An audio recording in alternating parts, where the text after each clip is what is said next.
Hello বন্ধুরা, আমি অমিত আছি তোমাদের সঙ্গে। আর তোমরা শুনছো ভৌতিক কথা, কিছু অনুভূতি এমন যা তোমাদেরও হতে পারে। সঙ্গে রয়েছে নেহা। ওয়েলকাম ব্যাক বন্ধুরা। আজকে তোমরা শুনবে মোস্টলি 3টি ঘটনা, এবং 3টি ঘটনায় একদম ভিন্ন ধর্মী। প্রথম ঘটনাটা একটা অদ্ভুত ঘটনা বলতে পারো, সুন্দরবনে পিকনিক করতে গিয়ে ঘটেছিল। দ্বিতীয়টা দীঘার একটা হোটেলের ঘটনা, খুব নামকরা নাকি হোটেল, এবং গুগলের রিভিউ সেটার খুব ভালো। তো তোমরা দীঘাতে যাওয়ার আগে অবশ্যই একবার ভেবে দেখবে। আর তৃতীয়টা হচ্ছে একটা বাংলাদেশ থেকে এসেছে ঘটনাটা একটা জিন বলতে পারো। আমি ঠিক বুঝতে পারলাম না ঘটনাটা এখানে জিন না ভূত না প্রেত, একদম অদ্ভুত টাইপের ঘটনা। 3টি ঘটনায় একদম ইউনিক বলতে পারো। তো আর একদম দেরি করো না, আশা করছি তোমরা লাইক কমেন্ট শেয়ার করেই দিয়েছো, আর আমি জানি তোমরা সবার প্রথমে সেটাই করে দাও। শেয়ার একটু কম হচ্ছে, আর তোমরা কিন্তু 10:45 যেরকম আসছো এভাবেই আসবে। যত তোমরা একটু তাড়াতাড়ি আসবে তত আরও লোকের মাঝে আমাদের এই পরিবারটা ছড়িয়ে যাবে। যাই হোক, অনেক কথা বলে ফেললাম, এবার আমরা শুরু করব প্রথম ঘটনা। আশা করছি তোমরা হেডফোনটাও লাগিয়ে নিয়েছো। চলো এবার আমরা শুরু করে দিই প্রথম ঘটনা। হ্যালো অমিতদা, আমি মহর্ষি পাল, আমি থাকি বাটানগর। আমি আপনার সমস্ত ঘটনাই শুনি, তাই জন্য আমার একদিন মনে হলো আমার ঘটনাটা আপনাকে লিখে পাঠাই। তাই জন্য আজকে একটি ঘটনা লিখে পাঠালাম। আমি আপনার ঘটনা যখন শুনি না, তখন আমার মনে হয় সেগুলো যেন চোখের সামনে ঘটছে। হয়তো তোমার সাথে অনেকটাই কথা বলে ফেললাম, আমাকে ক্ষমা করবেন। এবার আমি মেন ঘটনায় আসি। এই ঘটনাটা মেনলি ঘটে আমার মাসির ছেলের সাথে। আমার মাসির ছেলের নাম শিবশঙ্কর কর্মকার। দাদা আমার থেকে 20 বছরের বড়, তাই জন্য আমি ওকে ভালোবেসে শিবুদা বলে ডাকি। একদিন বাবা মা ঠিক করলো মাসির বাড়ি ঘুরতে যাবে। আমি এই খবর শোনা মাত্র মনটা যেন আমার খুশিতে ভরে গেল। এখানে কিছু কথা বলে রাখি, না হলে ঘটনাটি একটু বুঝতে অসুবিধে হতে পারে। মাসির ছেলের বাড়ি বাঘাযতীন। মাসির বাড়ি আগে ছিল বাটানগরে, তবে শিবুদার যখন পশ্চিম মেদিনীপুরে পোস্টিং হয় তখন ওই বাঘাযতীনে বাড়ি কিনে চলে আসে। শিবুদা পেশায় স্কুল মাস্টার ছিল। এখন শিবুদার বিয়ে হয়েছে ওই 1-2 বছর আগে। অনেক কথাই হলো, আর কথা বলে সময় নষ্ট করব না। এবার আমি মেন ঘটনায় আসি। শিবুদার বয়স তখন 33-34 বছর হবে। আমিও আমার মা বাবা যখন বাঘাযতীন স্টেশনে নামি তখন দুপুর 2:30 থেকে 3টে বাজে। এখান থেকে মাসির বাড়ির দূরত্ব হেঁটে গেলে ওই 20 থেকে 25 মিনিট, আর যদি গাড়ি করে যাই তাহলে তো 10 মিনিটে অনেক সময়। তাই জন্য আমরা অটো করে গেলাম। 10 মিনিটে পৌঁছেও গেলাম। মাসির বাড়িতে যখন খাওয়া দাওয়া করে উঠলাম তখন বাজে বিকেল 5টা। খাওয়া দাওয়ার শেষে শিবুদাকে বললাম, শিবুদা, আর তোমার সাথে যে ঘটনাটা হয়েছিল সেটা একটু বলো না শুনি, আর ভুতুরে ঘটনাটা। শিবুদা এই শুনে হাসতে হাসতে বলল, তুই ভয় পাবি না তো? এবার আমি বলে উঠলাম, কেন কেন ভয় পেতে যাব, খালি উল্টোপাল্টা কথা। শিবুদা আবারও বলে উঠল, না না সেটা বলছি না, কিন্তু এটা কিন্তু আজগুবি ঘটনা নয়। আমি বলে উঠলাম যে ঠিক আছে বলো না, তাইতে কি হয়েছে? শিবুদা ঘটনাটি বলতে শুরু করল। আমার বয়স তখন 20-22 বছর হবে। আমিও আমার বন্ধুরা মিলে ঠিক করলাম যে 10 জন মিলে পিকনিক করতে যাব সুন্দরবনের জঙ্গলে। তো যেমন ভাবা তেমন কাজ। একদিন রবিবার পিকনিক হবে বলে ঠিক হলো, যে রাতের বেলা পিকনিক হবে, ওই ধরে নাও রাত 10টা। সেই কথা মতো রবিবার আমরা সবাই মিলে সুন্দরবন জঙ্গলে পৌঁছে গেলাম। দুপুর তখন 4টা বাজে। আমরা সবাই মিলে পিকনিকের বন্দোবস্ত করতে শুরু করলাম। এই করতে করতে রাত হয়ে গেল। রান্নার ঠাকুরও চলে এলো। আমাদের 5 জন করে 2 টিম হলো। আমি যে টিমে ছিলাম সেই টিম ঠিক করলো যে সুন্দরবনের নদীতে স্নান করবে। এই বলে আমরা স্নান করতে শুরু করলাম নদীতে। স্নান করতে করতে আরও কিছু কথাবার্তা বলতে বলতে অনেকটা সময় পেরিয়ে গেল। আমি আর আমার সেই 4 বন্ধু আশেপাশে বাড়িঘর খুঁজতে শুরু করলাম, কিন্তু কোনো কিছুই খুঁজে পেলাম না। কিছুক্ষণ হাঁটার পর দেখি একটা বাংলো টাইপের বাড়ি। সেটা দেখে সবাই খুশি হয়ে গেলাম। তারপর পিকনিক শেষ হলো। তখন বাজে রাত 1টা। আমরা সবাই যে যার মতো শুয়ে পড়েছিলাম। তবে বন্ধুদের ডিস্টার্বে আমি পাশের ঘরে একা ছিলাম। আমার একটা বাজে অভ্যেস বা ভালো অভ্যেস বলতে পারো, খবরের কাগজ পড়া। তো দরজা বন্ধ করেই মনে মনে ভাবলাম যে একবার সিগারেট খেতে খেতে খবরের কাগজে চোখ বুলিয়ে নিই। সিগারেট ধরিয়ে খবরের কাগজ পড়তে শুরু করলাম। কিছুক্ষণ পর বাল্বের আর টিউবলাইটের আলো জ্বলতে আর নিভতে শুরু হলো। তার সাথে বীভৎস কান্নার শব্দ শুনতে পাচ্ছি।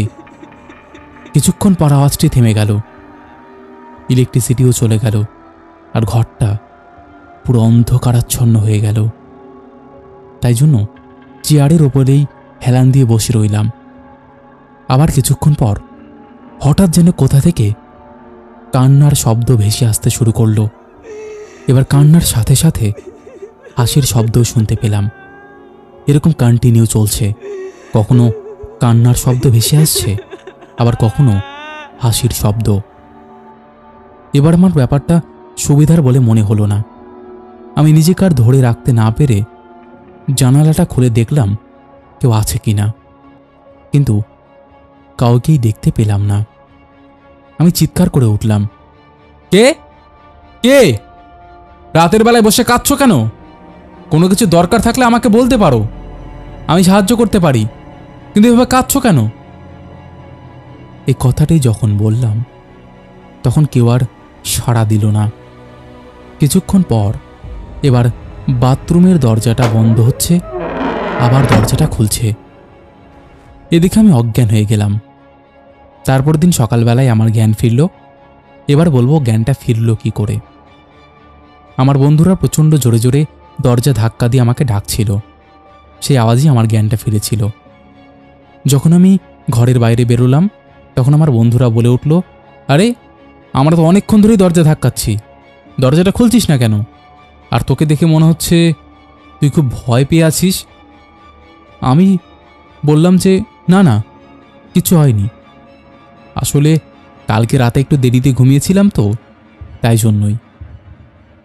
বন্ধুদেরকে আমি সত্যি কথা বলতে পারিনি, তার কারণ আমি বন্ধুকে যদি বলি তাহলে ওরা আমাকে ভীতু বলে মনে করত। এই জন্য আমি ওদেরকে কোনো ঘটনায় খুলে বললাম না। আমি শুধু বলে উঠলাম যে তোরা কবে বাড়ি ফিরবি এইটুকু বল। এই শুনে একটা বন্ধু বলল, আরে দাঁড়া, বাড়ি যাওয়ার এত কিসের তারা? আরও কিছু বন্ধু হাসতে হাসতে বলল, দাঁড়া, আগে তো সুন্দরবন জঙ্গলটা পুরো ঘুরে দেখি, তারপর তো বাড়ি ফিরে যাব। এই কথার উত্তরে আমি বললাম, তাহলে কখন বাড়ি ফিরবি? বন্ধুরা বলল, আজকের দিনটা পুরোটা কাটাবে, কালকে বাড়ি ফিরব। এই বলে তো আমরা সুন্দরবনের জঙ্গলটা নদীতে লঞ্চে করে ঘুরতে লাগলাম। আমাদের যেহেতু ভাগ্যটা ভালো ছিল, ওই জন্য আমি বাঘ দেখতে পেয়েছিলাম, অনেকেই যেটা দেখতে পায় না ঘুরতে গেলেও। তারপর অনেকক্ষণ কেটে যাওয়ার পর দুপুরের খাওয়া দাওয়া শেষ করে গল্প করতে শুরু করলাম। গল্প করতে করতে সন্ধেবেলা হয়ে গেল। সেই সময়টা ছিল শীতকাল। এবার আমরা আগুন জ্বালিয়ে আড্ডা দিতে শুরু করলাম। আমরা যখন একসঙ্গে বসে আড্ডা দিচ্ছি তখন আমাকে একটা বন্ধু ভয়ঙ্কর সত্য ঘটনা শোনালো। ও বলে উঠল, তোদের কাজে একটা সত্যি ঘটনা শোনাবো। এটুকু শুনেই না আমার মনের মধ্যে একটা ভয় লাগতে শুরু হলো। কালকে রাতে আমার সাথে যেটা হয়েছিল সেটা তো কেউই জানে না এরা। আর এরা যদি সত্যি বাড়িতে না ফেরে আজকে রাতেই বা কী হবে? কারণ ওরা শেষ ফিনিশিং বলছিল যে আজকেও বাড়ি ফিরবে না। যাই হোক, ও তখন বলতে শুরু করলো, আমার দাদু তখন কলেজ পাশ করে সরকারি পোস্টে নিয়োগ হয়েছে। আমার দাদুর বাড়ি ছিল নন্দগ্রামে। একদিন কাজের চাপে কাজ করতে করতে অনেক রাত হয়ে গেল। দাদুর অফিস থেকে স্টেশনের দূরত্ব 20 মিনিট মতন হবে।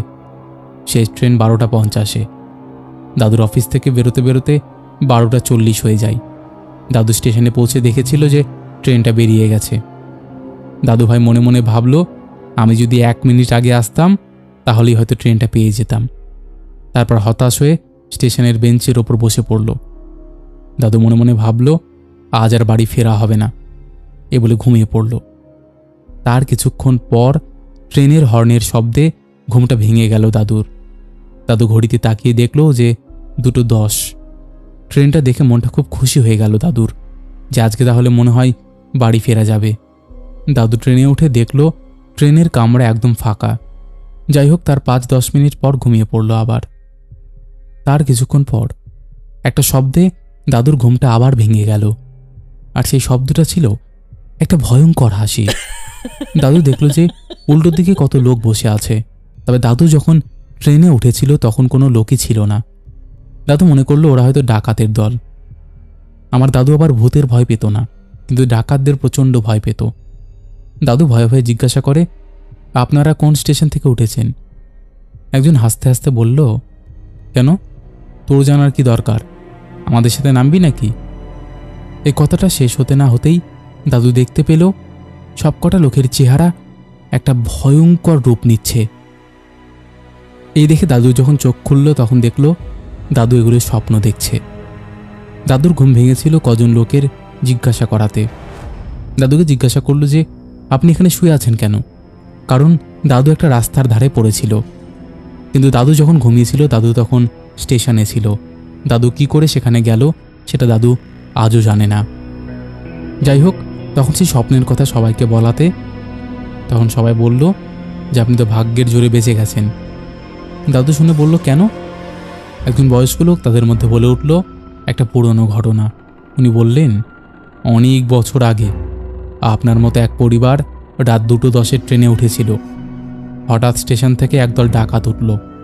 ওই পরিবারের সাথে ডাকাতরা ডাকাতি করার চেষ্টা করল। ওই পরিবারটা কিছুতেই রাজি হচ্ছিল না সেই সব জিনিসপত্র দেওয়ার, তাই পুরো পরিবারকেই ওরা প্রাণে মেরে ফেলল। মারার পর সব তাদের লুটপাট করে নিল। পরিবারটি প্রাণে মারা গেলেও আজও তাদের আত্মা ঘুরে বেড়ায়। তবে এই স্বপ্ন আপনি কেন দেখলেন সেটা আমরা কেউ বলতে পারবো না। আপনার কথা শুনে এই ঘটনাটা আমাদের মনে পড়লো, তাই আপনাকে বললাম। যাই হোক, এরপর থেকে দাদু আর দেরি করে বাড়ি ফিরত না। এইটুকু বলে বন্ধুটি থামল। ঘটনাটি বন্ধুর মুখে শুনতে শুনতে অনেকটাই রাত হয়ে গেল। তখন বাজে রাত 10টা। এই বলে যে যার মতো খাওয়া দাওয়া করে নিজের ঘরে শুতে চলে গেল। আমার এবার ঘুম এলো না। সেদিন রাতের মতো আমার সাথে ভয়ঙ্কর ঘটনা ঘটে গেল। সেদিনের মতো জানালাটা বন্ধ করে সিগারেট ধরিয়ে আরাম চেয়ারে বসে পুরোনো কাগজটাই পড়তে শুরু করলাম, কারণ আমি বলেছিলাম আমার কাগজ পড়ার খুব শখ। হঠাৎ দূর থেকে শিয়ালের কোলাহল শুনতে পেলাম। তারপর একটা উড়ন্ত পেঁচার ডাক শোনা গেল। শিয়ালটি এমনভাবে ডাকছিল যেন কিছু একটা হবে হবে। আমরা যে জায়গাটায় ছিলাম সেখান থেকে নদীটা একদমই কাছে। তো যাই হোক, এবার মেন ঘটনায় ফিরি। সিগারেটের প্যাকেট খুলে দেখি আর মাত্র 3টে বাকি। ভাবি রাতটা কাটাবো কী করে, তার মধ্যে ঘুম আসছে না আমার। এরপরে আমার জন্য যে ঘটনা অপেক্ষা করছিল সেটা আমরা ভাবতেও পারিনি। যাই হোক, সিগারেট শেষ করে এবার আমি খাটে শুয়ে পড়লাম। কিছুক্ষণের মধ্যে ঘুমও চলে এলো। আমার ঘুমটা ভাঙল একটা ভয়ঙ্কর অনুভূতিতে। মনে হলো বুকের উপর যেন কেউ বসে রয়েছে। তবে আমি যখন চোখটা খুলে একদম উঠে বসলাম তখন দেখি আর কেউ নেই। আমি মনে মনে ভাবছিলাম আমি কি স্বপ্ন দেখছিলাম? তাহলে জানি না বাবা কালকে রাতের মতো আজকে আবার কি ঘটনা ঘটবে। এই বলে যখন বাথরুমে গেলাম, বাথরুমে জলের শব্দ হচ্ছে। আমি বলে উঠলাম, কে কে বাথরুমে? কে আছো বলো?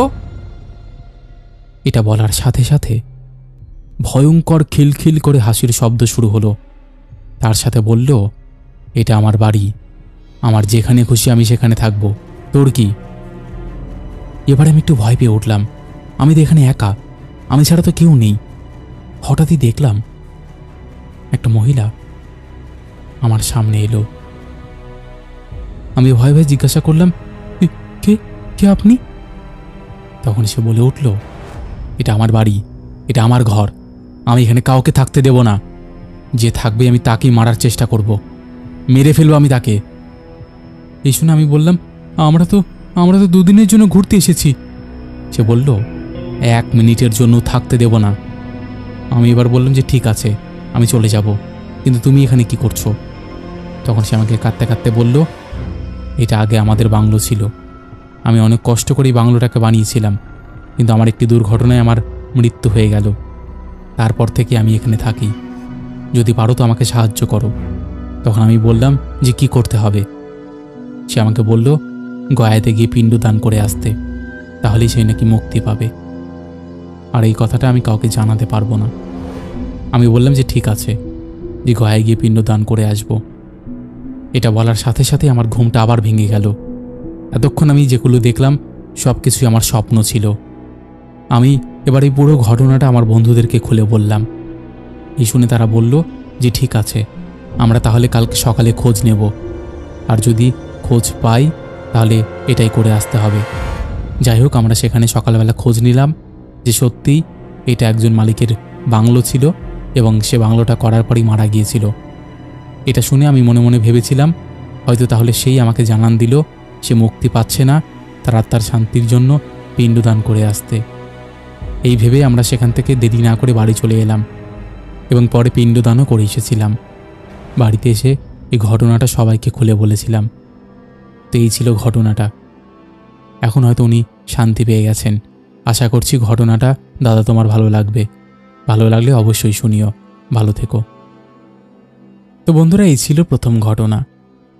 ঘটনাটা কেমন যেন একটা মনে হলো। উনি ওই জিনিসটাও স্বপ্নে দেখলেন যে দাদু ওই রকম ট্রেনে গিয়েছিল, এবং এই ঘটনাটাও স্বপ্নে উনি দেখলেন যে ওনার আত্মা এসে ওনাকে বলছে বা ওনাকে জানান দিচ্ছে তুমি গয়ায় গিয়ে পিণ্ডদান করে আসো, তাহলে আমি শান্তি পাবো। সত্যিই ঘটনাটা একদম অন্য রকম ছিল। আশা করছি তোমাদের ভালো লাগবে, ভালো লেগেছে। যাই হোক, একটা কথাই বলবো, ভৌতিক কথা কোনো রকম অন্ধবিশ্বাস, কোনো রকম কুসংস্কার বা কোনো রকম নেগেটিভিটিকে প্রচার করে না। ভৌতিক কথার কাজ শুধুমাত্র মানুষের জীবনে ঘটে যাওয়া ঘটনা সবার সামনে তুলে ধরা, নচেত আর কোনো উদ্দেশ্য নেই। তাই যারা বিশ্বাস করছো না, অবশ্যই এগুলোকে এন্টারটেইনড হিসেবেই নিয়ে নাও। চলো এবার আমরা শুরু করে দিই পরের ঘটনা। হাই অমিতদা, আশা করি তুমি ভালো আছো। আমি কলকাতা থেকে বলছি, তোমার অনেক বড় ফ্যান। আজ আমি একটা ভৌতিক ঘটনা শেয়ার করতে চলেছি তোমাকে। ঘটনাটি দীঘার হোটেলকে কেন্দ্র করে। আমার ছোটবেলা থেকেই খুব ইচ্ছে ছিল ভৌতিক কিছু অনুভব করার, কিন্তু কখনো তেমন কিছু ঘটনা ঘটেনি, আর সেটাই মনে হয় ভালো ছিল। দাদা, আমরা এর আগেও অনেকবার দীঘাতে গেছি, কিন্তু দীঘার প্রতি আমাদের একটা আলাদাই মায়া জড়িয়ে আছে। তাই আমরা আবারও ঠিক করি 2025 শুরু হওয়ার প্রথমেই আমাদের ফার্স্ট ট্যুর দীঘা হবে। তো সেই কথা অনুযায়ী আমরা ঠিক করি জানুয়ারি মাসের 24 তারিখ পরিবারের সবাই মিলে দীঘা ঘুরতে যাব। তার আগে বলে রাখি দাদা, আমরা পরিবারের মোট 5 জন মিলে গিয়েছিলাম। আমার মা, বাবা, আমার পিসি, আমার ভাই, মানে আমাদের একটা বাড়ির পেট যাকে আমি ভাই বলে ডাকি, আর ওর নাম লিও, আর সঙ্গে আমি। এই কথাটা শুনে হয়তো অনেকেরই আজব লাগতে পারে। তাদের উদ্দেশ্যে একটা কথা বলি, তাদের হয়তো মেন্টালিটিটাই খারাপ। তো বেশি কথা না বলে এবার ঘটনায় ফিরে আসি দাদা। তো সেই কথা মতন আমরা আমাদের বাড়ি থেকে উবেরে করে হাওড়া স্টেশনের উদ্দেশ্যে রওনা দিই। দুপুর 12টা-1টার সময় হাওড়াতে পৌঁছাই এবং ট্রেনে উঠে পড়ি। ট্রেন লেট থাকার কারণে দীঘাতে পৌঁছতে পৌঁছতে সন্ধ্যে 7:30টার মতো বেজে যায়। আমরা আগের থেকেই ওল্ড দীঘাতে একটা হোটেল বুক করে রেখেছিলাম, কারণ আমাদের সাথে ছিল লিও, আর নিউ দীঘাতে হোটেল পেট অ্যালাউড নেই। তাই ওল্ড দীঘাতে যেই হোটেলে ছিলাম, হোটেলটার নাম নিলাম না দাদা। তোমাকে আমি একটা ফটো পাঠিয়ে দেব, দেখে নিও। আর আরও একটা অবাক করার বিষয়, গুগলে হোটেলের রিভিউ খুবই ভালো। সেই মতো আমরা সেই হোটেলে গিয়ে পৌঁছালাম। যাওয়ার সাথে সাথে আমাদের রুমের চাবিটা দিয়ে দিল। আমাদের রুম নাম্বার ছিল 305। আমরা 305 নাম্বার রুমে প্রবেশ করলাম। আমাদের সেরকম কিছু ফিল হচ্ছিল না, কিন্তু বাথরুমটা দেখে আমাদের কারোরই ভালো ফিল আসেনি। আমরা তো চিন্তা না করে ব্যাগ রেখেই দীঘার সি বিচে ঘুরতে চলে গেলাম। তারপর রাত 9:30টায় আবার রুমে ফিরে এলাম। সবাই খুব ক্লান্ত ছিলাম। সকাল সকাল ঘুরতে বেরোবো বলে সবাই তাড়াতাড়ি করে ঘুমিয়ে পড়লাম। সকালে উঠলাম। সেদিন ছিল 25 তারিখ, শনিবার। সেই দিনটা নর্মালি কেটেছিল। আমাদের রুমে টোটাল 2টো বেড ছিল, ডবল বেডের। একটাতে মা বাবা, লিও, আর একটাতে আমি আর আমার পিসি ঘুমিয়েছিলাম। রাত তখন 2টো। আমার হঠাৎ চোখ খুলল। পিসির দিকে তাকিয়ে দেখি পিসু আমার দিকে তাকিয়ে আছে। আমি পিসিকে জিজ্ঞাসা করলাম, কি হলো? পিসি জানালো পিসির খুব অস্বস্তি হচ্ছে শরীরের ভেতরে, আর লিও আমাদের সাথে জেগেছিল। সারাটা রাত ঘুমোয়নি। সেদিনও দরজার দিকে তাকিয়ে সারাটা রাত বসেছিল। 26 তারিখ রবিবার সারা দিনটা কাটল। রাত তখন 1:45 মতো বাজে। বাবা আমাদের সবাইকে ডাকছে। তাড়াতাড়ি করে সবাই উঠলাম। বাবা তখন এমন একটা কথা বলল, আমরা শুনে অবাক হয়ে গেলাম। বাবা বলল, বাবার মুখে নাকি কেউ হাত রেখেছিল। বাবা প্রথমে ভেবেছিল আমি বা আমার পিসি কেউ ইয়ার্কি মারছি, কিন্তু সেটা ভুল প্রমাণ হলো। যখন বাবা উঠে বসল, দেখলো আমি আর পিসি ঘুমোচ্ছি। আমরা সবাই ঘটনাটা নর্মালভাবেই নিয়েছিলাম, মনের ভুল বলে চালিয়ে দিয়েছিলাম। কিন্তু তখন মা এমন কিছু বলল যেটা শুনে আমাদের গাটা হিম হয়ে গিয়েছিল। মা বলল, 25 তারিখ রাতে মা আমার আর আমার পিসির মাথার কাছে কাউকে দাঁড়িয়ে থাকতে দেখেছিল। আর দাদা, মা বাবা লিও যেই বেডটায় ঘুমিয়েছিল, সেই বেডের উপর যেই পাখাটা ছিল, সেই পাখাতে রাত হলেই অনেক আওয়াজ হতো। 26 তারিখ রাতে আমরা সবাই জেগে কাটালাম।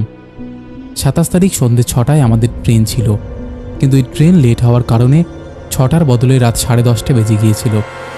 আমরা ভাবলাম যে ভালোই হলো, ঘোরার জন্য সময় পেয়ে গেলাম। দাদা, আমরা 27 তারিখ সন্ধ্যেতেই ঘুরতে বেরোলাম আর 7টার মধ্যে হোটেলে পৌঁছে গেলাম। মা বাবা নিউ দীঘাতে গিয়েছিল কিছু কেনাকাটা করতে। তখন আমি, লিও আর আমার পিসি রুমে একা ছিলাম। আমার খুব ভয় লাগছিল বলে আমি হনুমান চালিসা শুনছিলাম। দাদা, বিশ্বাস করবে না, বাথরুম থেকে কি বিকট বিকট শব্দ হচ্ছিল আর লিও কন্টিনিউ চিৎকার করছিল। হঠাৎ রুমের লাইট আপ ডাউন হতে শুরু করলো। আমরা দৌড়ে নিচে চলে গেলাম। তখন দেখি মা বাবাও চলে এসেছে। তাদের সমস্ত ঘটনাটা খুলে বললাম আর রুমে ফিরে গেলাম। বাবা বাথরুম খুলে দেখে মাংসের হাড় চেবানো আছে বাথরুমের মধ্যে, আর সেকেন্ড ফ্লোরে কোনো ইঁদুর ফিঁদুর ঢোকা একদম অসম্ভব। আর দেখে মনে হচ্ছিল কেউ সুন্দর করে প্লেটগুলো ডাস্টবিন থেকে সরিয়ে মাংসের হাড়গুলো বার করে আবার যেমন প্লেট ছিল সেরকম রেখে দিয়েছে। তো যাই হোক, এবার আমরা রেডি হচ্ছিলাম চেক আউট করার জন্যে। তখনই দরজায় একটা টোকা দেওয়ার আওয়াজ হলো। মা খুলল দরজাটা। বাইরে বেরিয়ে দেখা হলো বাইরে কেউই নেই। আর এমনটাও হতে পারে না যে কেউ ইয়ার্কি করছে, কারণ সেই ফ্লোরে আমরা ছাড়া কেউ ছিলাম না। যাই হোক, এবার আমরা সিঁড়ি দিয়ে নামছি। হঠাৎ আমার পিসি ছিটকে সিঁড়ি থেকে পড়ে গেল। আমার পিসি কাঁদতে কাঁদতে বলল, ওকে কেউ জোরে করে ধাক্কা মেরেছে। আমরা গ্রাউন্ড ফ্লোরে নামলাম। নেমে আমরা একটা কর্মচারীকে ধরলাম যে রুমটাতে কি আছে।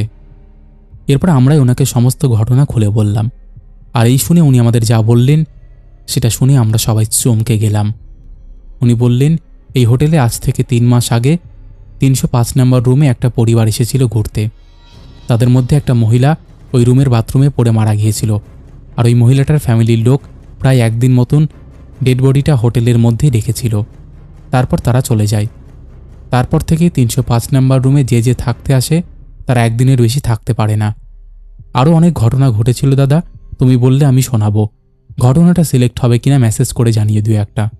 হোটেলের নামটা বলা যাবে না, কারণ হোটেলের নাম বললে অনেক কিছু হয়ে যেতে পারে, সেটা তোমার চ্যানেলের জন্য খারাপ, তাই আমি নামটা বলছি না। তো এই ছিল ঘটনাটা, আশা করছি তোমাদের ভালো লাগবে। তো বন্ধুরা, এই ছিল দ্বিতীয় ঘটনা। আশা করছি এই ঘটনাটি তোমাদের ভালো লেগেছে। কেমন লেগেছে তোমরা অবশ্যই সেটা কমেন্ট করে জানিয়ে দাও। যাই হোক, তোমরাও যদি এমন ঘটনা শেয়ার করতে চাও তাহলে অবশ্যই আমাদের সাথে কন্ট্যাক্ট করতে পারো। আমাদের সাথে কন্ট্যাক্ট করা একদম ইজি। আমাদের হোয়াটসঅ্যাপ নাম্বার থেকে শুরু করে সমস্ত সোশ্যাল মিডিয়ার লিঙ্ক তোমরা ডেসক্রিপশন সেকশনে পেয়ে যাবে। তো আর দেরি কিসের, কন্ট্যাক্ট করে নাও। চলো আর একদম কথা বাড়াবো না, এবার আমরা শুরু করে দেব পরের ঘটনা। দাদা, আমি কোনো প্রফেশনাল লেখক নই, তবে তোমার চ্যানেলের নতুন শ্রোতা হিসেবে তোমার চ্যানেলটা খুবই ভালো লেগেছে, আর তোমার কাছে এই ঘটনাটা আমি প্রথম পাঠাচ্ছি। ঘটনাটা খুব বেশি পুরনো নয়, এটি আমার এক বন্ধুর সাথে ঘটেছে গত বছর আমরা ক্লাস 8-এ ছিলাম। আর আমার এক বন্ধু ছিল, সে একটু মানসিকভাবে অসুস্থ ছিল। তো একদিন আমাদের সাথেই সে স্কুলে বসে আড্ডা দিচ্ছিল। এক পর্যায়ে আমার সেই বন্ধু, মানে সেই মানসিকভাবে অসুস্থ, সে আমাদের কাছে এসে বলে যে সে নাকি রাতে একটি মেয়েকে দেখে যে তাদের ছাদের রেলিংয়ের ওপর এক পায়ে দাঁড়িয়ে আছে। আর শুধু ওকেই দেখা দেয়, ওর সাথেই কথা বলে। আর মেয়েটি নাকি খুবই সুন্দর দেখতে। প্রথমে আমরা বিশ্বাস করিনি, কারণ ওর মানসিক অবস্থা ভালো না, তাই কি বলতে কি বলেছে কে জানে। আমরা ওর কথায় পাত্তা দেই না, কিন্তু দ্বিতীয় দিনও আবার একই কথা বলে, এমনকি পরের দিনগুলোতেও। ও রাতে ওই মেয়েটার জন্য ঘুমোতে পারত না। ওর নাম তামিম। ও রাতে ঘুমোলেই ওর মনে হয় কেউ যেন খুব মিহি সুরে তামিম বলে ডাকছে। আরও তখন মন্ত্রমুগ্ধের মতো সেই ডাকে সাড়া দিয়ে ছাদে চলে যায়।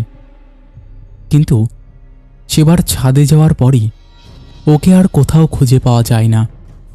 পরে ঝালকাঠি লঞ্চঘাটে ওকে পাওয়া যায়। এখানে বলে রাখি যে আমরা বাংলাদেশের লোক, আর আমাদের দুজনেরই বাড়ি ঝালকাঠি বরিশাল বিভাগের একটি ছোট্ট জেলায়। যাই হোক, ওকে সেখান থেকে নিয়ে আসা হয়। ওর বাসায় নিয়ে গিয়ে ওকে আমরা বলি যে কালো কোথায় চলে গিয়েছিল। তখন ও যা বলল তা শুনে আমার লোম দাঁড়িয়ে গিয়েছিল। ও বলল যে সেই সুন্দর মেয়েটি যখন ও ঘুমিয়েছিল তখন ওকে ছাদে ডাকে। এরপর ওকে ছাদে আনার পর মেয়েটার রেলিংয়ের ওপর 2 হাতে ভর দিয়ে দাঁড়িয়ে বলে তার সাথে যেতে। আর বন্ধুটিও তখন নিজের মধ্যে ছিল না, সে সম্পূর্ণ ওই মেয়ের বশে ছিল। তাই ওই মেয়েটির কথা মতো ওর সাথে লঞ্চঘাটের পাশে একটি জঙ্গলে চলে যায়। সেখানে গিয়ে ওর খেয়াল হয় যে বাড়ি থেকে অনেকটা দূরে চলে এসেছে, কিন্তু ততক্ষণে দেরি হয়ে গেছে। ওই মেয়েটা তার আসল চেহারায় চলে আসে। মেয়েটির মুখ ছিল সম্পূর্ণ রক্তে মাখা, চোখ বলতে কিছুই ছিল না, শুধু 2টো কোটর ছিল। আর মেয়েটির শরীরে কোনো মাংস ছিল না, শুধু হাড় ছিল। আর ওর দাঁতগুলো অনেক লম্বা ছিল। ও তামিমের দিকে তাকিয়ে জোরে জোরে হাসতে থাকে। আর জঙ্গলে একটি বিড়াল ঘুমিয়েছিল, সেই বিড়ালটার হৃৎপিণ্ড বের করে খেতে শুরু করে। এ দেখে তামিম আর নিজেকে ধরে রাখতে পারে না, চিৎকার দিয়ে অজ্ঞান হয়ে যায়। এরপর একজন হুজুর ওকে পানি পড়া খাইয়ে দেয় এবং তাবিজ দিয়ে চলে যায়। আর প্রত্যেক দিন ঘরে দোয়া কালাম পড়ে ফু দিতে বলে যায়। পরে ওর মা আমাদের বলে যে ও যখন ঢাকা ছিল তখন একবার বিপিএল খেলা দেখে বাসার দিকে আসার সময় একটা গাব গাছের নিচ থেকে আসে। সেখান থেকে বাসায় আসার পর ও কেমন যেন অস্থির হয়ে যায় আর বলে যে ওকে কেউ ডাকছে। আর রাতেও ঠিকমতো ঘুমোতে পারতো না। কিছুদিন পরও একা একা কারোর সাথে কথা বলতো, কিন্তু আন্টি কাউকেই দেখতে পেতেন না। ও শুধু নাকি একটা কথাই বলতো যে আমি একদিন তোমার সাথে যাবই যাব, কিন্তু কার সাথে যাবে সেটা আজ পর্যন্ত কেউ জানতে পারল না। এমনকি ও রাস্তায় একা একা কথা বলতো আর হাসতো। যাই হোক, ও এখন মোটামুটি সুস্থ হুজুরের জন্য। দাদা, ঘটনাটা একটু বড় হয়ে গিয়েছে, কিন্তু জানি না অন্য দেশের ঘটনা তুমি তোমার চ্যানেলে দাও কি না, তাও আশা করে দিয়েছি তোমার পার্শ্ববর্তী দেশ থেকে। যদি ঘটনাটা শোনাও তাহলে খুবই খুশি হতাম। আর ঘটনাটা তোমার মতো গুছিয়ে বলো। আমার নাম সাইফ ইসলাম। ভালো থেকো দাদা, আশা করি তোমার এই চ্যানেলটা আরও অনেক বড় হবে। দোয়া রইল। হ্যাঁ গো, কেন শোনাবো না?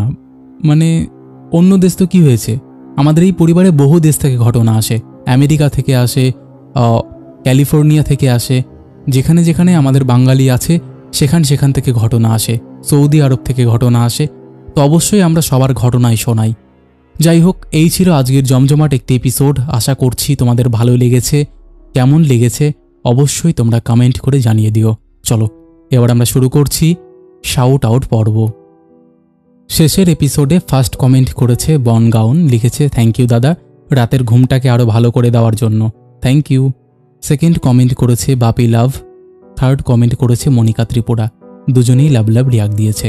তারপরে কমেন্ট করেছে বিশ্বজিৎ বিশ্বাস, অর্ঘ্য সান্ত্রা, ঋষিতা বোস, আকাশ মণ্ডল, রেখা পাসওয়ান, সোমা রয়, বান্টি ঘোষ, শুভশ্রী ব্যানার্জি। লিখেছে হ্যালো অমিত ভাই, চলে এসেছি তোমার সুন্দর গলায় সুন্দর সুন্দর ঘটনা শুনবো বলে। একদম থ্যাংক ইউ দিদি। তারপরে কমেন্ট করেছে শর্মিষ্ঠা দাস, শ্রীজীব ঘোষ, সুনিতা সরকার, শর্মিষ্ঠা দাস, সঞ্জীব ঘোষ, গীতা গোস্বামী, সুজয় বর, সোনাম দাস, অয়ন সরকার। লিখেছে দাদা আমি অয়ন, আমি একটা আমার সাথে ঘটে যাওয়া ঘটনা আপনাকে শেয়ার করেছিলাম হোয়াটসঅ্যাপে। তাই নাকি গো? আরেকবার আমাকে টেক্সট করো তো। তারপরে কমেন্ট করেছে সুবর্ণা মুখার্জি, দীপিকা রয়, শামীম সর্দার, মদিনা খাতুন, দীপা ঘোষ, মণি দোয়েল, মাম্পি দেবনাথ, রেশমা বিবি লিখেছে, দাদা আমার ছেলের নামটা হ্যালো করে বলে দিও, আমার ছেলের নাম আরমান। হ্যালো আরমান। তারপরে কমেন্ট করেছে সুদীপ্ত, সনাতন পাত্র, মিস্টার বিশ্ব, কৃষ্ণা জানা, সুমিত ঘোষ, দেবাশিস পাত্র, সৌরতৃষা, বিমল, দীপু ভ্লগ, সৌমিত্র কর, অঞ্জলি রয়, সুদেষ্ণা সিংহ রয়, রৌনক দত্ত, রুবি ব্যানার্জি, স্বপ্না বাজাল, রাজেশ মণ্ডল, কাকুলি সিঙ্গিং স্টেশন, অভি দাস, জয়ন্ত শীল, সুদীপ্ত ব্যানার্জি, ঝুমা পাত্র, গৌতম ঘোষ, লাভলি হালদার, বিদ্যুৎ সাহা, আবির সান্ত্রা, অমিতা ঠাকুর, শঙ্কর চক্রবর্তী, সুরাজ কাহার লিখেছে, খুব সুন্দর দাদা, অনেক ইয়ার পর কমেন্ট করলাম। আমি তোমার সব ঘটনাগুলোই দেখি বাট কমেন্ট করি না, আজকে করলাম। I am from Tripura. Hello Suraj, কেন গো কমেন্ট করো না কেন? করবে তো, বেশি করে করবে। তারপরে কমেন্ট করেছে সংঘমিত্র রয়, স্বাধীন বিশ্বাস, অঞ্জলি মণ্ডল, শোভন বিশ্বাস, মুন্নি সান্ত্রা, দীপক রয়, মামন মণ্ডল, দোলন মল্লিক, ডিজে ভ্লগার অনিশ, দেবরাজ ভট্টাচার্য, বিজয় সরকার, মলয় চক্রবর্তী, দেবাশিস বাগচি, সুরাজ সরকার, রাখি দাস, ইন্দ্রজিৎ মণ্ডল, কাজল ঘোষ, এরকম অসংখ্য প্রিয় মানুষেরা আমাদের শেষের এপিসোডে কমেন্ট করেছে, যাদের কমেন্ট আমি আর চাইলেও পড়তে পারছি না। তো আজকের মতন এখানেই শেষ করছি। আবার দেখা হবে নতুন কোনো ঘটনা নিয়ে।